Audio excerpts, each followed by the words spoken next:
Bonjour tout le monde.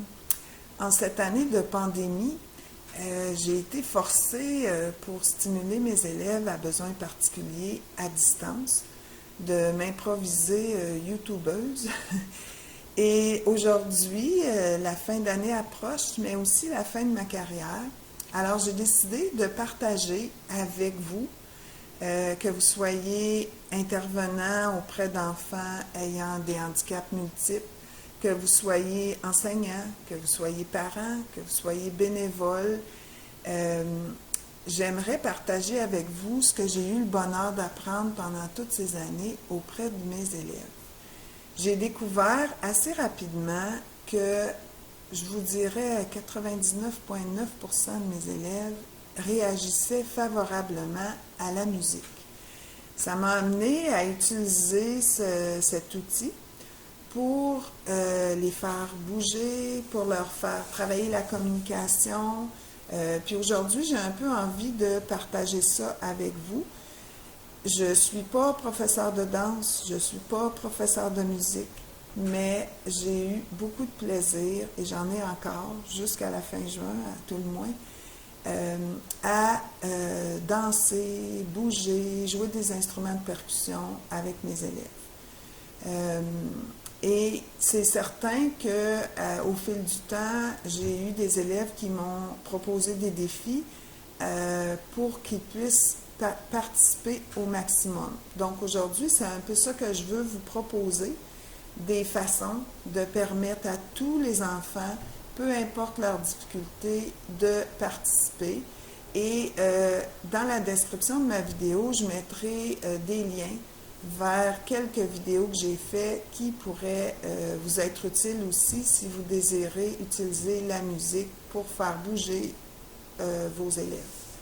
Donc, j'ai envie de vous partager une chose que je travaille avec la musique, c'est la communication. Certains élèves ont appris à lever la main pour demander leur tour, pour choisir l'instrument de musique qu'on va jouer pour la prochaine chanson. Mon petit truc, c'est que moi, sur mon iPod, j'ai placé toutes mes chansons par instrument de musique. Puis j'ai aussi une section danse, parce que j'avais identifié, par exemple, que telle chanson, c'était le fun de l'accompagner avec un tambour de basque ou des bâtons rythmiques, et aussi que telle chanson, ben c'était propice à danser avec les pompons, avec les rubans, bon, peu importe. Donc, ça, c'est un de mes petits trucs là, pour faciliter les choses. Alors, une fois qu'un enfant a levé sa main, puis si ceux qui n'y arrivent pas, c'est pas grave, ils vont avoir leur tour quand même, croyez-moi. Donc, je vais travailler le choix en proposant à l'enfant, est-ce que tu veux qu'on joue tel instrument ou tel instrument? Ou bien est-ce que tu veux qu'on danse avec les pompons ou avec les rubans? On peut leur faire le choix selon leur capacité de communiquer. Ils peuvent le dire s'ils sont là dans leur communication, ou pointer ou regarder un pictogramme, ou encore prendre l'objet ou pointer l'objet qu'ils désirent utiliser. Et là, tout le groupe va utiliser le même instrument ou le même objet pour danser. Parfois, au lieu de choisir entre deux, on va leur proposer le bac dans lequel on a mis tous les instruments ou tous les objets pour danser, et ils vont choisir à travers tout ça. Puis c'est intéressant des fois que chaque enfant n'a pas nécessairement pour la même chanson le même instrument. Donc ça, c'est en gros qu'est-ce que je fais au niveau de la communication. J'ai déjà eu des élèves qui étaient beaucoup plus avancés au niveau de leur compréhension des mots des chansons. À ce moment-là, j'avais des pictogrammes pour identifier les chansons, et ils pouvaient aussi choisir quelle chanson on allait faire. Donc ça, c'est pour quand on a des enfants ou des adolescents, peu importe, qui, au niveau de la compréhension, sont un peu plus avancés. Alors, sans plus tarder, j'aimerais vous proposer, comme je vous disais tantôt, j'aime faire danser les élèves. C'est sûr que les élèves en fauteuil roulant ne vont pas pouvoir sauter puis faire des déplacements. Donc, je dois m'adapter, de permettre à mes élèves de se lever debout, ceux qui sont capables. Ceux qui sont en fauteuil roulant, ben on peut bouger le fauteuil roulant pour eux si eux ne peuvent pas. Donc, ils vont quand même sentir qu'ils font le mouvement. Mais pour qu'ils puissent participer, que ce soit avec leurs bras ou même leurs pieds dans leur fauteuil roulant, ce que j'ai trouvé avec le temps, c'est que dire à l'enfant de faire ça, c'est une chose, mais dire à l'enfant de faire la même chose avec, par exemple, des pompons dans les mains, ça prend une toute autre couleur. Donc, pour eux, avoir des objets dans leurs mains, à leurs mains ou à leurs pieds, ça vient vraiment stimuler l'enfant à bouger et à participer. Alors, ce matin, ce que je m'apprête à faire, c'est vous présenter différents objets que j'utilise surtout pour les faire danser. On n'ira pas dans les instruments parce que j'ai déjà fait une vidéo dans ce sens-là. Mais, donc, je vais vous proposer des choses qu'on peut utiliser qui sont peu dispendieuses et qui ont beaucoup de succès. Et avant de commencer, j'aimerais vous partager que pour les enfants qui ont de la difficulté à tenir un instrument de musique ou un objet pour danser, je vais utiliser des gants de vélo dans lesquels je vais coudre du velcro à l'intérieur de la paume. Et à ce moment-là, sur les objets, comme par exemple sur le pompon ici, sur la poignée, je mettrai du velcro.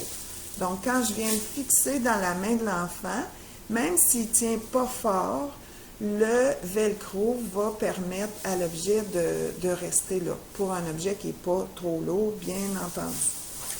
Donc, j'ai déjà commencé en vous démontrant mes petits pompons achetés à peu de frais au Dollarama au printemps. Ils ne sont pas disponibles à l'année. Donc, moi, ce que je fais quand je les vois arriver au printemps, et depuis plusieurs années, là, il y en a toujours. Donc, j'en fais des provisions parce qu'à la longue, j'ai des élèves qui secouent ça gaiement. Donc, à la longue, parfois, les petits rubans se défont. Donc, comme je dis, on peut les tenir dans la main. Il y a parfois des enfants, mettons que le pompon tombe, qui vont le prendre par les fils, puis c'est pas grave, c'est tout aussi joli. Donc, c'est un outil gagnant, très peu dispendieux. Dans le même esprit que ça, j'ai trouvé, comme on voyait que ces pompons-là font quand même un petit bruit, mais j'ai trouvé au Dollarama des rubans. C'est comme dans celui-ci, il y a comme 3 paquets de rubans dans le fond, qui sont fixés avec une broche en petits paquets. Écoutez bien ça. Donc, ceux-là font un son différent. On les a organisés de 2 façons. Attachés ici à un élastique pour mes élèves pour qui l'appréhension est plus difficile. Donc, ils vont pouvoir bouger leurs bras puis avoir du mouvement, de la couleur. Ils sont vraiment brillants, donc c'est intéressant.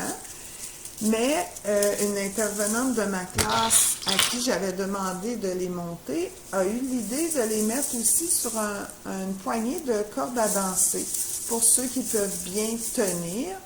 C'est assez lourd, par contre, à cause, je pense, de la poignée du fil, je ne sais pas. Donc, pour ceux qui ont besoin du gant de velcro, je pense que ça serait préférable sur un élastique, ça va être plus facile. Mais c'est intéressant, ça fait du son et un tout autre mouvement aussi, et c'est pas dispendieux de fabriquer ça. J'aime aussi, moi, aller pour trouver des instruments de percussion dans les boutiques africaines ou les boutiques d'importation. Et j'avais déjà acheté ceci, qui n'a pas besoin que je le bouge fort pour produire du son. Et en plus, c'est amusant, le ruban est coloré. Moi, je suis allée ajouter une bande élastique pour un enfant qui aurait de la difficulté à tenir. Mais pour les autres, il pourrait très bien le tenir juste ici, là, par le beau ruban de couleur. Donc, c'est un autre accessoire que je trouve intéressant à utiliser. J'aimerais vous présenter maintenant un de mes accessoires préférés pour faire danser les enfants. Il s'agit des foulards. Pourquoi c'est intéressant? Premièrement, parce que c'est très, très léger et très facile à prendre.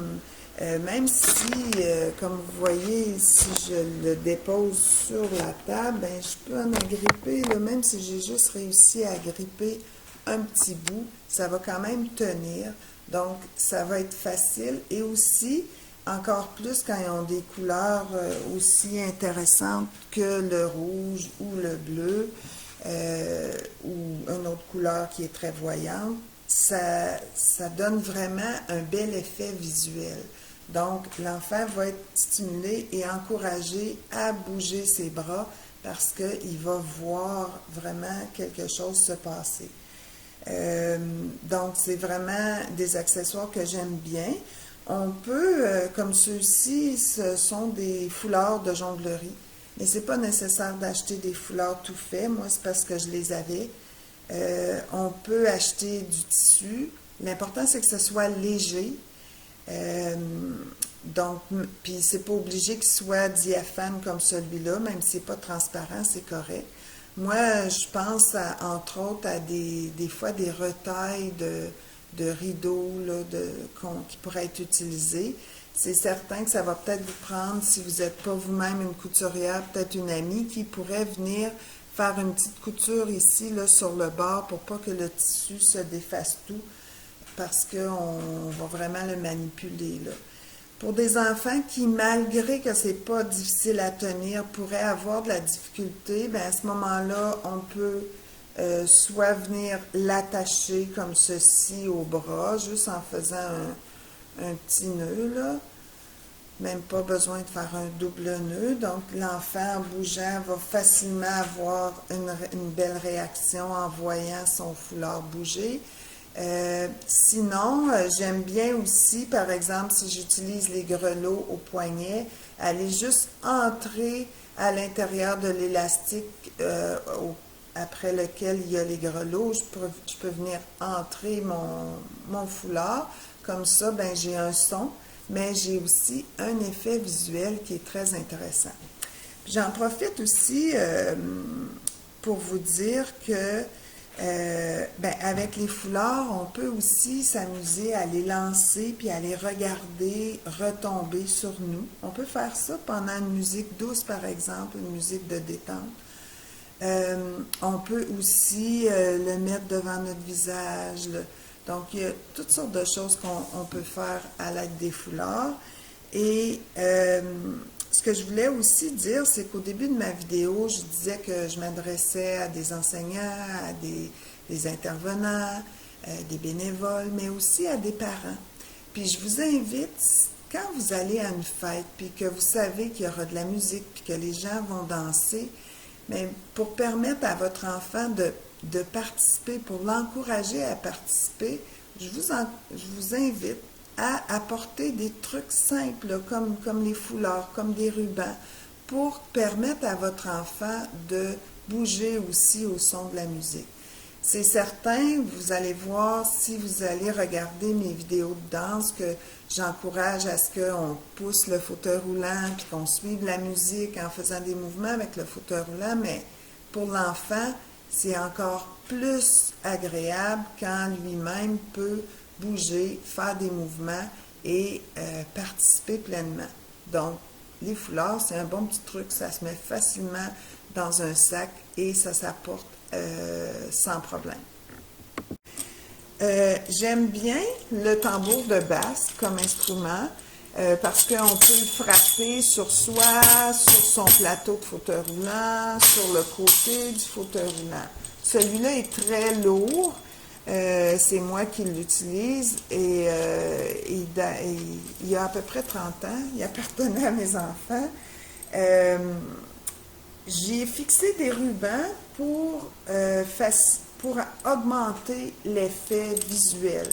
Donc, on va l'utiliser pour danser. Quand on va bouger le tambour, ça va faire du son. Et des tambours comme ceux-ci, quand ils ont une poignée, le tambour de basque avec une poignée est beaucoup plus facile d'utilisation. Et on peut en trouver au Dollarama. C'est sûr qu'ils vont être moins durables, mais ils sont beaucoup plus légers, donc vont être plus faciles à utiliser par nos enfants qui ont une moins bonne force motrice dans l'appréhension. Et on va, à ce moment-là, le velcro va être intéressant parce qu'il va faciliter l'appréhension. Donc, ils sont plus petits que ça et beaucoup, beaucoup plus légers, ceux qu'on trouve au Dollarama. Maintenant, on peut se procurer des rubans. Ça, les rubans, là, c'est vraiment intéressant. Celui-là, c'est vraiment un ruban là, pour la gymnastique. Il est très, très long, donc difficile à utiliser par nos élèves. Moi, je vais l'utiliser pour les stimuler parfois pour qu'ils voient là, un peu, ou des fois dans un moment de détente, où c'est juste moi qui va manipuler le ruban pour les stimuler visuellement. Mais pour eux, donc on peut, ça c'est un ruban, un bâton qui venait avec des rubans déjà existants. Là, mon ruban est ici, plein de nœuds, parce que parfois ça fait des nœuds. Puis j'ai pas pris le temps de les défaire, c'est pas bien grave. Donc quand je l'ai acheté, ça m'a permis de voir en achetant des tout faits, un peu comment c'était fait. Fait que si vous regardez ici, ça c'est des attaches qu'on peut trouver dans les trucs à pêche, à très peu de frais. Donc moi, ça m'a permis, donc dans le fond, on pourrait prendre n'importe quel bâton. Pour mes élèves qui ont une moins bonne force de préhension, j'ai pris des bâtons beaucoup plus courts que j'ai mis du velcro autour pour fixer dans leur gant à velcro. Et ça prend un petit anneau qu'on va visser dans le fond, dans le bout de notre bâton de bois qu'on pourrait utiliser si on n'a pas un comme ça.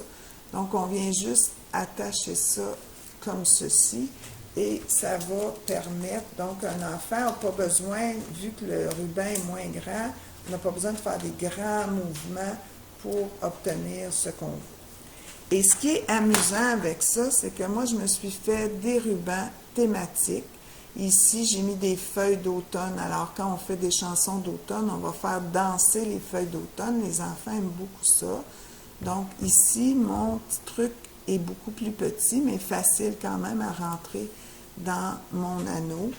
J'en ai même fait avec des flocons de neige quand on fait des chansons d'hiver ou de Noël. Alors, il y a possibilité de faire différents rubans thématiques, puis avec le même bâton, on fait juste aller changer, dans le fond, notre ruban. Donc, ça aussi, c'est quelque chose assez facile à faire.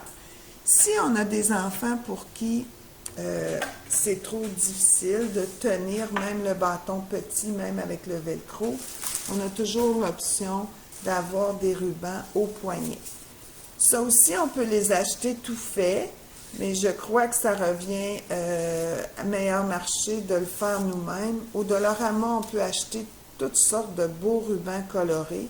Ici, j'ai pris un élastique à couture, mais on pourrait aussi prendre un élastique à cheveux si les enfants ont des petits poignets. Ceux-là, ce sont tous des rubans en tissu, donc très, très doux. Si l'enfant a une hypersensibilité, ça ne va pas le déranger. En tout cas, ça risque moins de le déranger d'avoir ça à son poignet. Mais ça ne fait pas de bruit. C'est beau visuellement, mais ça ne fait pas de bruit. Et pour des élèves que le son va stimuler plus, j'ai pris des rubans à cadeau ou des rubans qu'on a des fois avec des bouquets de fleurs. Et je les ai fixés ici, donc ça donne un autre effet. Par contre, c'est moins doux, alors pour un enfant qui n'aimerait pas le contact de ces rubans-là, je privilégierais plutôt des rubans en tissu. Donc, c'est pas tellement dispendieux à faire encore, puis ça va augmenter l'effet du petit mouvement que notre élève peut faire. Toujours au Dollarama, j'avais trouvé ces anneaux-là, dans le fond, comme ceux-ci. C'était dans les trucs de salle de bain, je ne sais pas à quoi que c'est supposé de servir. Mais moi, j'ai vu la possibilité de faire une autre sorte de ruban. Donc, ici, et là, encore là, je vais jouer, certains élèves vont utiliser ces rubans-là, d'autres les rubans au poignet. Puis ça donne un effet différent, plusieurs rubans, versus un seul ruban sur un bâton. Pour certains élèves, on dirait que c'était trop petit, donc je suis venue ajouter une éponge que j'ai fixée avec du ruban. Donc, on dirait que la poignée étant plus grosse, c'est plus facile pour certains enfants de tenir ça. Alors, ça, c'était pour les rubans.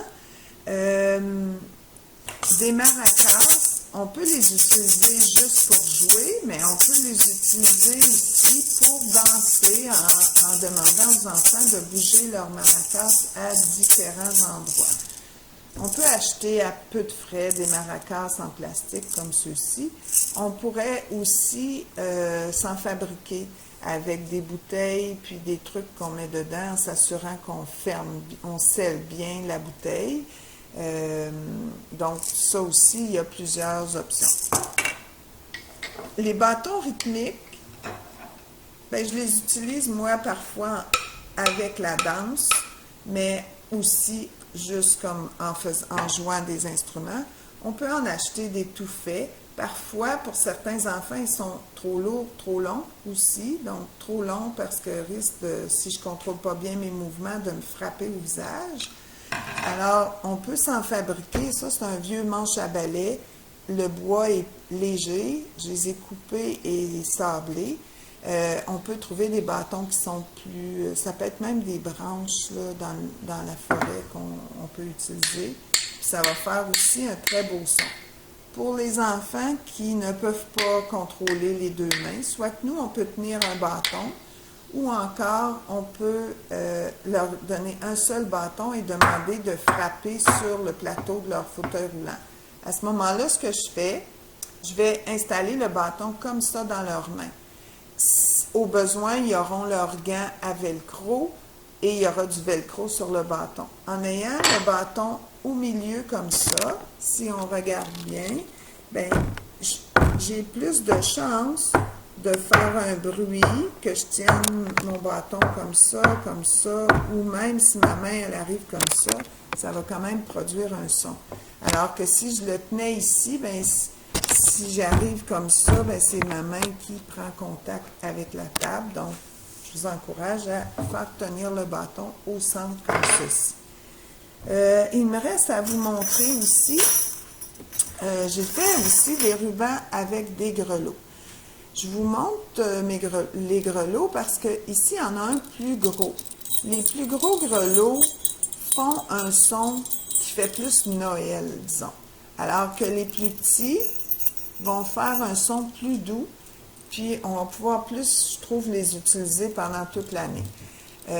J'en ai pas fait avec des gros grelots parce que j'en ai à l'école. On peut en acheter fixés sur des rubans à velcro ou encore sur un bâton où il y aura plusieurs grelots.